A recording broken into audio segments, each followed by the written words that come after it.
Hi friends, somebody has rightly said that doing what we love is freedom, but loving what we do is happiness. Myself, Sahdev Singh Sonagra, teaching you English grammar. आज हम parts of speech का चौथा भाग pronounce के बारे में देखेंगे। आज तक हमने नाउन, वर्ब, एडजेक्टिव और एडवर्ब के बारे में देखा। आज हम प्रोनाउंस के बारे में देखेंगे। सबसे पहले प्रोनाउंस के कितने प्रकार है और प्रोनाउंस क्या है। What is pronoun? तो किसी भी व्यक्ति, वस्तु या पदार्थ के बदले, उसके नाम के बदले जो शब्द प्रयोग किया जाता है उसको प्रोनाउन बोलते हैं।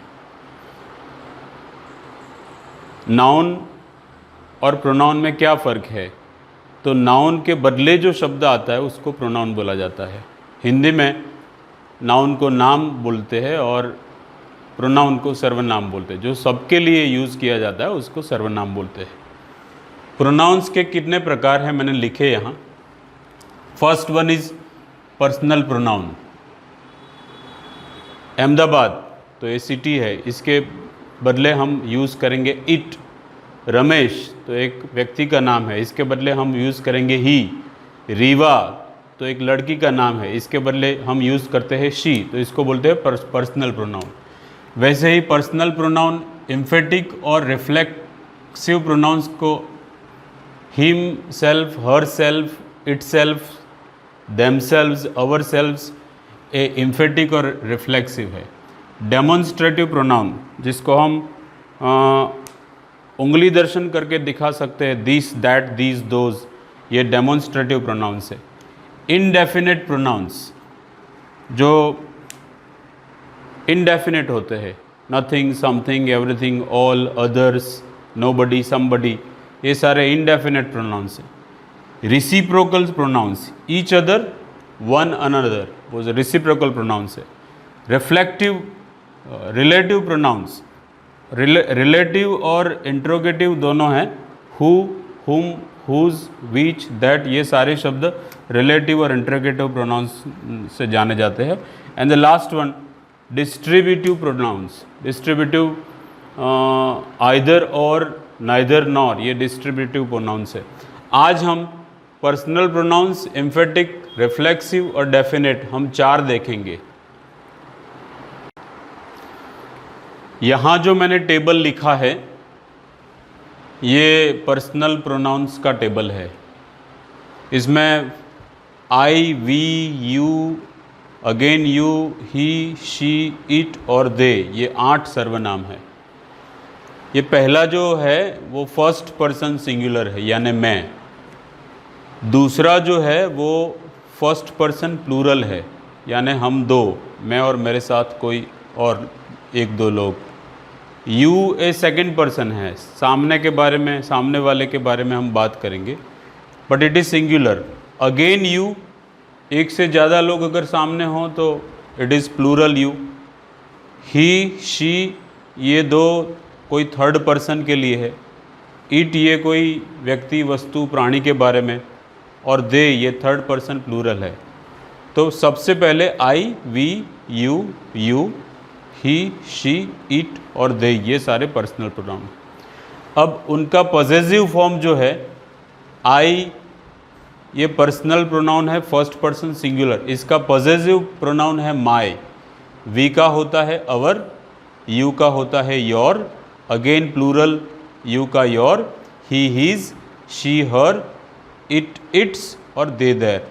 कोई पोजेशन बताने के लिए जैसे my brother, our school, your car, your classmates, his father, her husband, its tail, their decision, ये सारे पॉसेसिव प्रोनाउंस है।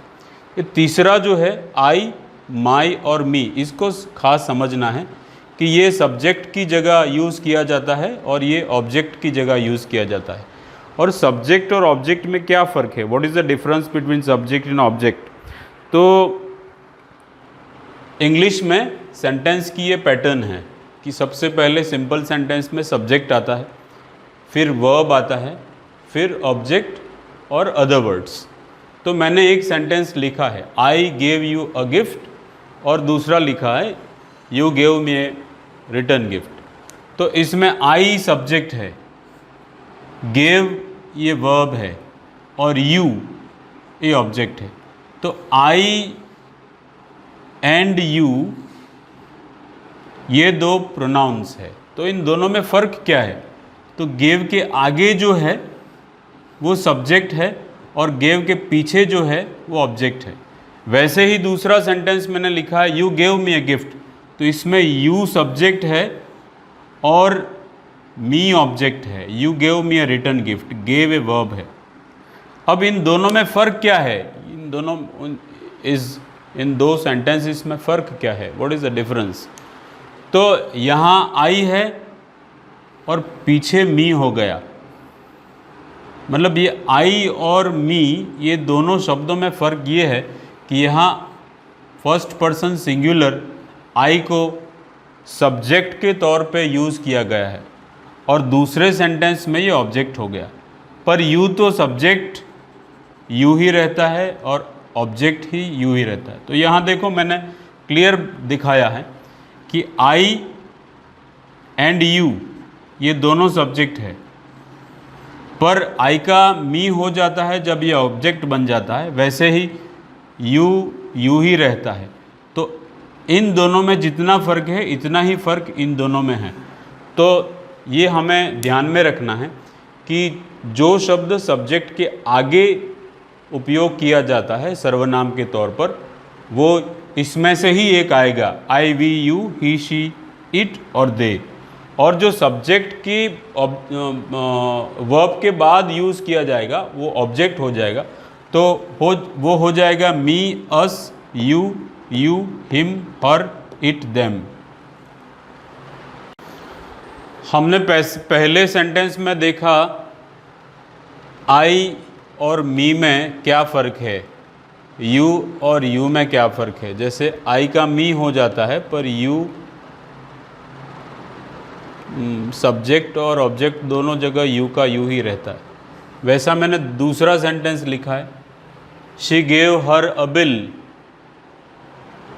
Sorry he gave her A bill, she gave him a payment. इसमें यहाँ ही है सब्जेक्ट, पीछे गया तो इसका हिम हो गया, और यहाँ शी सब्जेक्ट है वो पीछे गया तो हर हो गया।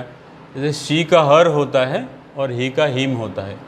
He gave her A bill, she gave him a payment. तो ये दोनों में क्या फ़र्क है? जैसे पहले बताया था ही और हिम, शी और हर, तो ही और शी वो दोनों सब्जेक्ट है, हिम हर दोनों ऑब्जेक्ट है। मैंने एक एग्जाम्पल लिखा है Virat is a good cricketer, is a captain of Indian cricket team. तो ये विराट के बदले ही शब्द का प्रयोग किया गया, तो विराट नाउन है और ही उसका प्रोनाउन है। हिंदी में ये नाम है और ये इसका सर्वनाम है। सर्व मतलब सबका, सब पुरुषों के लिए ही प्रयोग किया जाता है। अनुष्का इज़ एन एक्ट्रेस, तो ये फीमेल जेंडर है अनुष्का। और दूसरा सेंटेंस है शी इज़ विराट्स वाइफ, तो विराट की जगह ही, अनुष्का की जगह शी, तो he and she are pronouns used for Virat and Anushka.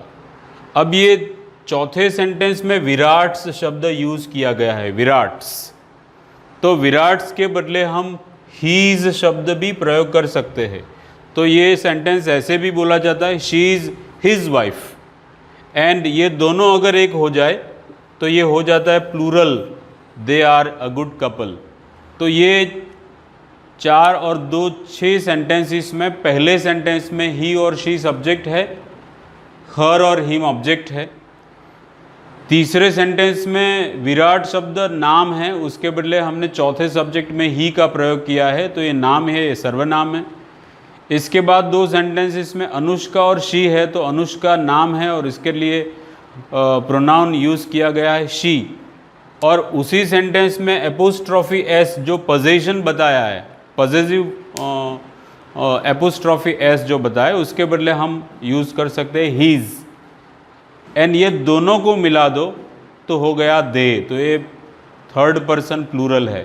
तो ही और शी थर्ड पर्सन है, ये सब्जेक्ट है, ये ऑब्जेक्ट है पीछे जो यूज़ किया गया है, और ये थर्ड पर्सन प्लूरल है। अब हम देखते हैं व्हाट इज़ एम्फेटिक प्रोनाउन। हम कई बार बोलते हैं कि मैंने अपने आप मेरी आँखों से देखा, मेरे कानों से सुना। तो जब वज़न देना है तब एम्फेटिक प्रोनाउंस के यूज़ किया जाता है। आई का एम्फेटिक प्रोनाउन है माई सेल्फ, वी का है अवर सेल्व्स, तो ये माई सेल्फ एक वचन, अवर सेल्व्स ये बहुवचन, ये सिंगुलर और प्लूरल है। यू दो बार है, यू का सिंगुलर फॉर्म है योर सेल्फ और प्लूरल होता है your selves. He himself, she her self, it का इट सेल्फ और लास्ट वन दे, उसका होता है देमसेल्व्स। तो ये एम्फेटिक प्रोनाउन है, माने जब वज़न देना है अपनी बात पर तब ये यूज़ किए जाते हैं। मैंने 5 एग्जाम्पल्स दिखे। आई paid the bill my self, मैंने अपने आप बिल पे किया, तो ये सब्जेक्ट है आई और इसका एम्फेटिक प्रोनाउन है myself. I paid the bill myself, इसको यहाँ भी यूज़ कर सकते हैं, I myself paid the bill, ऐसे भी इसको बोला जाता है। ही यहाँ सब्जेक्ट है he told the truth himself, इसको यहाँ भी हम यूज़ कर सकते हैं, he himself told the truth. तीसरा है we have done ourselves, we का हो गया we ourselves have done homework. She will decide herself, तो शी उसका हर सेल्फ वो अपने आप डिसाइड करेंगे। ये 2 है। पहला है डू इट योर सेल्फ, किसी एक व्यक्ति को योर सेल्फ सिंगुलर बोला जाता है, पर एक से ज़्यादा लोग हैं तो बोला जाएगा डू इट योर सेल्व्स। बच्चे आप अपना काम अपने आप करो, डू इट योर सेल्व्स। एक से ज़्यादा अगर क्लास में बच्चे हैं तो हम बोलेंगे योर सेल्व्स, पर एक ही बच्चे को अगर बोलना है या एक ही व्यक्ति को अगर हम आदेश करना चाहते हैं, ये इम्पेरेटिव सेंटेंस है, डू इट योर सेल्फ। हमने ये सारे प्रोनाउंस के यूज़ के बारे में देखा, आई माई मी वी अवर अस, और ये सारे प्रोनाउंस के बारे में देखा। ये पर्सनल प्रोनाउंस है, पर ये डेमोन्स्ट्रेटिव प्रोनाउंस है। मैंने यहाँ एक निशानी की है, जब हम उंगली करके बताते हैं किसी चीज़ को तो डिस्टेंस के आधार पर दिस और दैट दोनों शब्द प्रयोग किए जाते हैं, और उन दोनों का प्लूरल फॉर्म है, उसका बहुवचन है दीज एंड दोज। तो कंपैरेटिव डिस्टेंस जब देखा जाता है 2 चीज़ों में, जो नज़दीक है इसको दिस बोला जाता है, जो दूर है इसको दैट बोला जाता है, और जहाँ तक हमारी दृष्टि पहुँचती है वहाँ तक ये 2 शब्द पहुँचते हैं। यहाँ 2 एग्जाम्पल लिखे हैं मैंने। दिस इज़ अ पेबल, कंकर, एक से ज़्यादा हो तो दीज आर पेबल्स। और दूसरा सेंटेंस है, दूसरा पैर, दूसरी पैर है, that is a pole and those are poles. It is very simple. वैसे डेमोन्स्ट्रेटिव प्रोनाउन जिसको हिंदी में बोलते हैं दर्शक सर्वनाम, जिसको हम उंगली दिखा के, या जहाँ तक हमारी उंगली पहुँचती है, this is my ear, this is my collar, कि दैट इज़ ए सोफ़ा, कि दिस इज़ अ फैन, ऐसे शब्द जब प्रयोग करते हैं जब तब दिस और दैट का प्रयोग किया जाता है। तो this, that, these and those, ये 4 डेमोन्स्ट्रेटिव सर्वनाम हैं। इट इज़ वेरी इजी, पर इसमें एक बात ये ध्यान में रखनी है कि जब तक हमारी दृष्टि पहुंचती है तब तक दिस और दैट या दीज और दोज पहुंचते हैं। उसके आगे अगर हमें कुछ करना है, उसके आगे अगर हमें जाना है, मानो मेरे घर में किचन में रेफ्रिजरेटर है तो मुझे यहाँ से दिखाई नहीं देता, तो उसके लिए शब्द चेंज हो जाएगा, there is a refrigerator at my home in the kitchen. तो जहाँ दिस और दैट की मर्यादा आ जाती है उससे आगे दूसरा एक शब्द आता है देयर। तो देयर का प्रयोग करके हम बहुत सारे, there is a classroom on the top floor in my school, there is a refrigerator at my home, there are so many cars in the parking. तो these and that are demonstrative pronouns, these and those are their plurals, और जहाँ these और that की मर्यादा आ जाती है उससे आगे हम देयर का प्रयोग कर सकते हैं। This is something about pronouns. आज हमने बहुत सारे प्रोनाउंस के प्रकार है, 8-9 प्रकार है, इसमें से 4 प्रकार देखे। आगे हम किसी और लेक्चर में बाकी और प्रोनाउंस के बारे में देखा। आज के लिए सिर्फ इतना। Thanks a lot. Hopefully this videos are very helpful to you. अगर आपको अच्छे लगते हैं तो आप आगे भी शेयर कीजिए।